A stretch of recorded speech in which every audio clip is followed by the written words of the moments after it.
Hello everyone, क्या हाल चाल है आप सबके। आज है मेरी ट्रांसफॉर्मेशन सीरीज़ का 37वां दिन और आज मैं परफॉर्म करने वाला हूँ चेस्ट को। क्योंकि मैं हमेशा ही पहले डबल मसल को परफॉर्म करता था पिछले वीक से, जैसे कि चेस्ट के साथ ट्राइसेप को और बैक के साथ बाइसेप को। शोल्डर और लेग हमेशा मैं सिंगल करता हूँ, उनको अलग अलग करता हूँ। क्योंकि हमारा लेग जो काफ़ी बड़ा मसल है उसके अंदर हमें थकावट बहुत ज़्यादा हो जाती है, चाहे हम उसकी 5 एक्सरसाइज ही क्यों ना करें। और शोल्डर है वो भी एक बड़ा मसल कह सकते हैं, और बड़ा और सेंसिटिव मसल है, इसलिए मैं उनको अलग करता हूँ दोनों को। लेकिन आज मैं चेस्ट को अलग परफॉर्म करना चाहता हूँ ट्राइसेप से हट के, क्योंकि आज मैं थोड़ा लेट भी हो चुका हूँ और घर भी मेरे को थोड़ा जल्दी आना है। इसलिए चेस्ट की बात करने से पहले मैं आपके साथ एक बात शेयर करना चाहता हूँ। क्योंकि कल मैंने वीडियो अपलोड करी थी, तो उस वीडियो पे एक भाई का कमेंट आया हुआ है, मुझे उसका नाम अभी याद नहीं है, शायद वो लोगर ऐसा कुछ करके आगे नंबरिंग भी थी। तो उस भाई का कमेंट था कि भाई लगे रहो, बहुत अच्छा कर रहे हो, आज व्यू कम है लेकिन कल को बढ़ जाएंगे और अच्छा कर रहे हो, आप करते रहो। ऐसा कुछ कमेंट था भाई का, भी मुझे प्रॉपर वर्ड टू वर्ड तो याद नहीं है, लेकिन काफ़ी अच्छा लगा यार, काफ़ी अच्छा, मुझे काफ़ी लाइक के वो कमेंट मुझे एज ए मोटिवेशन फील हुआ। क्योंकि ऐसे जब हम किसी और दूसरे जनों का कमेंट देखते हैं हमारी वीडियोस के नीचे तो काफ़ी अच्छा महसूस होता है, हमें ऐसा लगता है हाँ हम सही वे में जा रहे हैं और हमारी वीडियोस और हमारा जो हार्डवर्क है वो सही और प्रॉपर वे में सही चल रहा है। हालांकि भाई की बात सही है कि व्यूज़ आज कम है, लेकिन अगर मैं कंसिस्टेंसी रखता हूँ और धीरे धीरे इसको इम्प्रूव करता हूँ चीज़ों को और आगे बढ़ता जाता हूँ, तो धीरे धीरे मुझे पता है कि मैं भी एक दिन ग्रोथ कर जाऊँगा। होप है, ऐसी उम्मीद, हम उम्मीद लगा सकते हैं, कोई पक्का नहीं है, क्योंकि छोटी तो इस दुनिया में कोई भी चीज़ की नहीं है। लेकिन वो कमेंट देखने के बाद मुझे बहुत अच्छा लगा और उस भाई को मैं धन्यवाद देना चाहता हूँ। थैंक यू भाई फॉर सपोर्टिंग मी। तो आओ फिर अब मैं आपको बताता हूँ चेस्ट के बारे में। हमारी चेस्ट है जो, मैं हमेशा ही मेरी चेस्ट को स्टार्ट करता हूँ फ्लैट बेंच रोड के साथ, लेकिन आज मैं सोच रहा हूँ रोड को रिप्लेस कर देता हूँ डंबल के साथ, क्योंकि बहुत टाइम से मैंने डंबल प्रेस नहीं किया है फ्लैट बेंच के ऊपर। लाइक लगभग 5-6 महीने हो गए हैं, मुझे ऐसा लगता है। हाँ, इतने तो आराम से हो गए हैं, मैंने फ्लैट बेंच के ऊपर डंबल को कभी परफॉर्म नहीं किया है। हमेशा ही मैं स्टार्ट करता हूँ रोड के साथ, क्योंकि मैं थोड़ा सा कंफर्ट जोन में आ चुका था और मुझे वो रोड है जो कन्वीनियंट लगती है, इसलिए। लेकिन आज मैं सोच रहा हूँ डंबल के साथ परफॉर्म करने की। लेकिन रोड और डंबल के में थोड़ा डिफरेंस भी है। हम जब उनको परफॉर्म करते हैं तो हमारा पोस्चर और जो उनका मोशन है ऊपर आने का और नीचे जाने का, उसमें भी थोड़ा डिफरेंस है। उनमें डिफरेंस ऐसा है, जब हम रोड को परफॉर्म करते हैं बेंच के ऊपर, तो एक प्रकार से हमारे जो हैंड है वो लॉक हो जाते हैं। लॉक इन द सेंस कि हम जब रोड को ग्रिप कर लेते हैं, चाहे उसमें थोड़ा क्लोज रखें या वाइड रखें, सबका अलग अलग तरीका होता है रोड को ग्रिप करने का। तो उसके अंदर एक प्रकार से हमारी जो हैंड है, दोनों रिस्ट है, वो लॉक हो जाती है। लेकिन डंबल के अंदर हम जब डंबल को परफॉर्म करते हैं तो हमारी जो रिस्ट है, हमारे हैंड है, वो लॉक नहीं होते। वो हमारे रिस्ट है वो, जैसे हम डंबल को परफॉर्म करते हैं तो कभी ऐसे हो जाती है या कभी ऐसे बाहर चली जाती है। तो हमें इस चीज़ का हमेशा ध्यान रखना चाहिए कि अगर हमने डंबल को ऐसे होल्ड किया हुआ है तो हमारी रिस्ट, जैसे अब मेरा हाथ है, स्ट्रेट, बिल्कुल स्ट्रेट रहनी चाहिए, वरना हमारे जो रिस्ट के अंदर है वो पेन आ सकता है। हालांकि मेरी रिस्ट ऐसी नहीं रहती है, मैं अभी कोशिश ट्राई कर रहा हूँ, क्योंकि काफ़ी दिनों से मैंने नहीं किया है डंबल प्रेस। तो आज मैं कोशिश करूँगा कि मेरी रिस्ट है वो ऐसी रहे। मेरी ऐसी हो जाती है, डंबल है वो ऐसे हो जाते, टेढ़े हो जाते, बाहर की साइड चले जाते हैं। लेकिन हमेशा हमारे, जब हम डंबल को परफॉर्म करें, हमारे हाथ अंदर की साइड रहने चाहिए, डंबल अंदर की साइड रहने चाहिए, ना कि बाहर की साइड रहने चाहिए। ये बहुत ज़्यादा ज़रूरी चीज़ है डंबल को परफॉर्म करते वक्त, क्योंकि हम डंबल के साथ हैवी वेट पे ईजिली जा सकते हैं रोड की बजाय, क्योंकि डंबल में जितना वज़न होता है वो उतना ही होता है।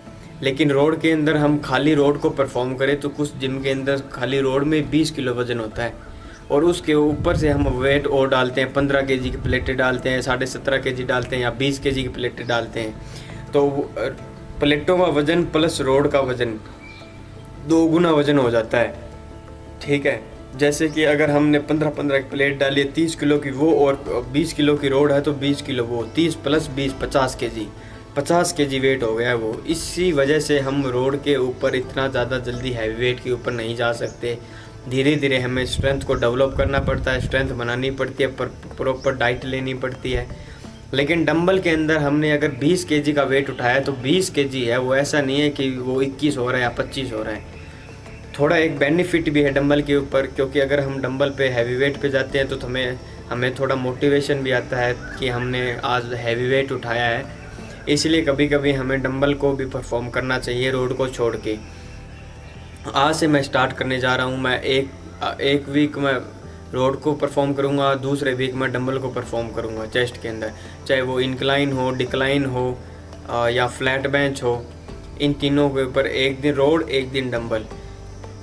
तो और दूसरी बात, मैं आजकल जो इंक्लाइन की बात करता हूँ कि इंक्लाइन के अंदर मुझसे पहले 5 केजी का वेट नहीं उठाया जाता था।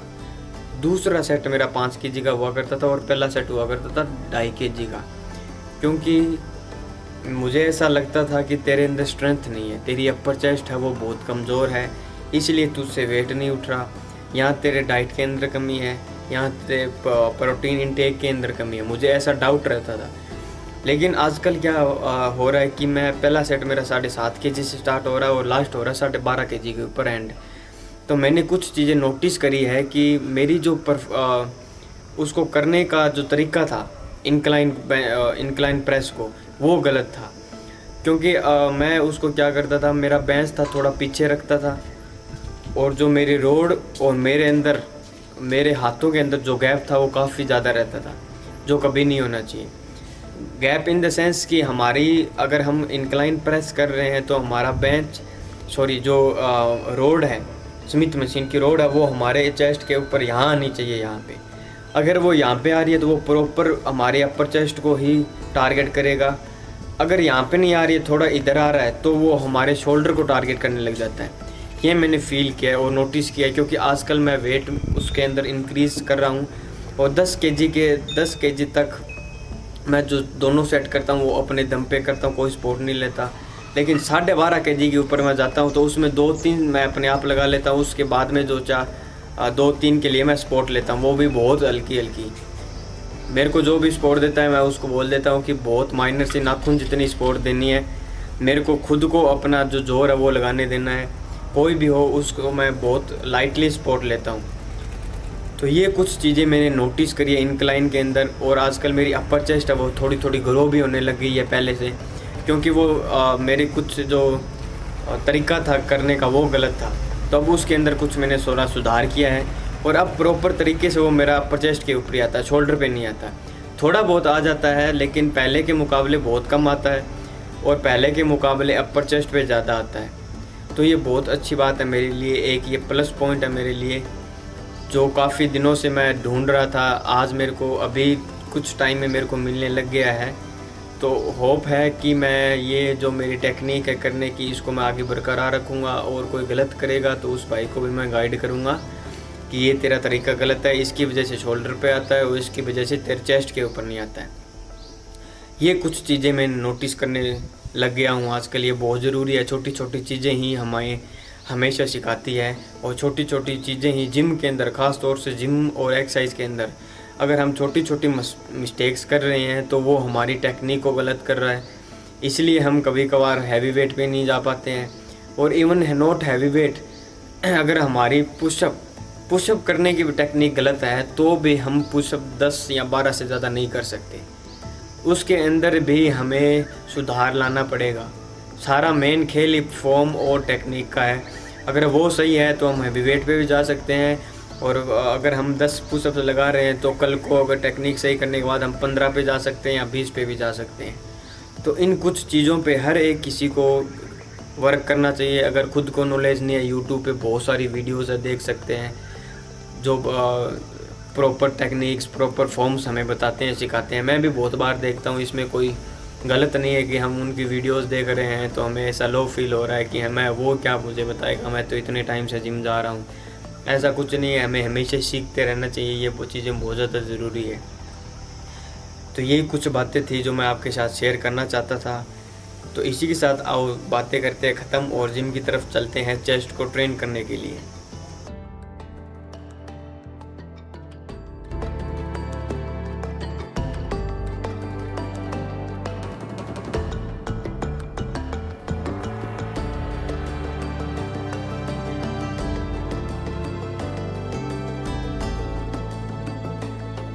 जिम में पहुंचने के बाद मैंने नॉर्मल एक्सरसाइज करी, उसके बाद मैंने पुशअप्स लगाए। पुशअप्स लगाने के बाद चेस्ट का वर्कआउट स्टार्ट किया डंबल प्रेस के साथ, जिसमें पहला सेट मेरा 15 kg से स्टार्ट हुआ और ख़त्म कर दिया 20 kg के ऊपर। इसके तीनों सेट कंप्लीट करने के बाद अगली एक्सरसाइज मैंने स्टार्ट करी इंक्लाइन समिट मशीन, जिसमें पहला सेट 7.5 kg से स्टार्ट हुआ और ख़त्म हो गया 12.5 kg के ऊपर। इसके तीनों सेट कंप्लीट करने के बाद अगली एक्सरसाइज मैंने स्टार्ट करी वाइड चेस्ट प्रेस, जिसमें पहला सेट मेरा 20 kg से स्टार्ट हुआ और ख़त्म हो गया 27.5 kg के ऊपर। इसको कंप्लीट करने के बाद अगली एक्सरसाइज मैंने स्टार्ट करी केबल क्रॉस ओवर, जिसमें पहला सेट मेरा 15 kg से स्टार्ट हुआ और ख़त्म कर दिया 25 kg के ऊपर।